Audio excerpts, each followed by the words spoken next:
ఒకప్పుడు ఒక ఊరు ఉండేది. ఆ ఊరి జనం వ్యవసాయం చేసుకొని జీవించేవారు. కానీ వారి ఊరిలో ఏ చెరువులు, నదులు లేకపోవడం వల్ల కేవలం వర్షం మీద ఆధారపడి వ్యవసాయం చేసేవారు. ఒక్కోసారి వర్షాలు సరిగ్గా కురవక జనం బాధపడుతూ ఉండేవారు. నాట్లు వేసే సమయానికి వర్షాలు కురవకపోవడం, అవసరం లేనప్పుడు వర్షాలు కురవడం జరిగేది. ఇలా కొద్ది సంవత్సరాలు గడిచేసరికి ఊరి జనం పేదరికంలో పడిపోతారు. అదే సమయానికి వారి ఊరికి ఒక సాధువు వస్తాడు.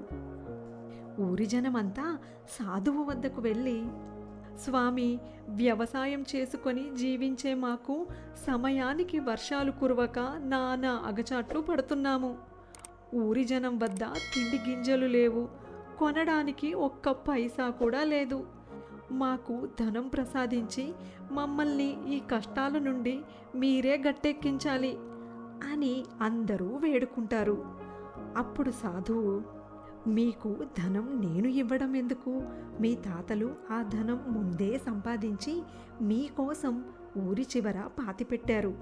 మీరు ఇప్పుడు అక్కడ తవ్వి ధనం తీసుకొని మీ కష్టాలు తీర్చుకోవచ్చు అని అంటాడు సాధువు.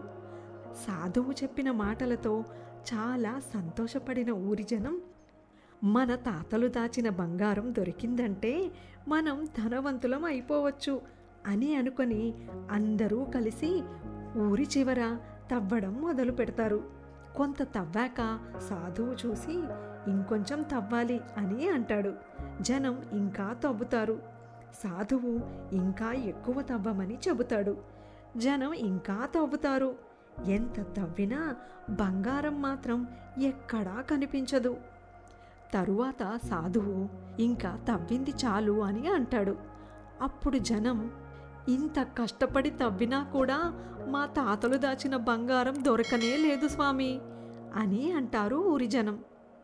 మీరు తవ్వింది బంగారం కోసం కాదు, బంగారం లాంటి పంటలు పండటం కోసం చెరువును తవ్వారు.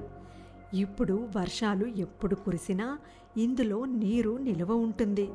మీరు పంటలు వేయడానికి చెరువు నీళ్లు ఉపయోగించుకోవచ్చు. ఇంకా సరైన సమయానికి వర్షాలు కురవడం లేదని బాధపడనవసరం లేదు. సరిగ్గా వ్యవసాయం చేస్తే మీరే బంగారం లాంటి పంటలు పండించొచ్చు. అప్పుడు మీరే ధనవంతులు అవుతారు అని అంటాడు సాధువు. తమ కష్టాలు తీరడానికి సాధువు మార్గం చూపించినందుకు జనం సంతోషపడతారు. అప్పటి నుండి కేవలం వర్షం కోసం ఎదురు చూడకుండా చెరువు నీటితో వ్యవసాయం చేసి సంతోషంగా జీవిస్తారు.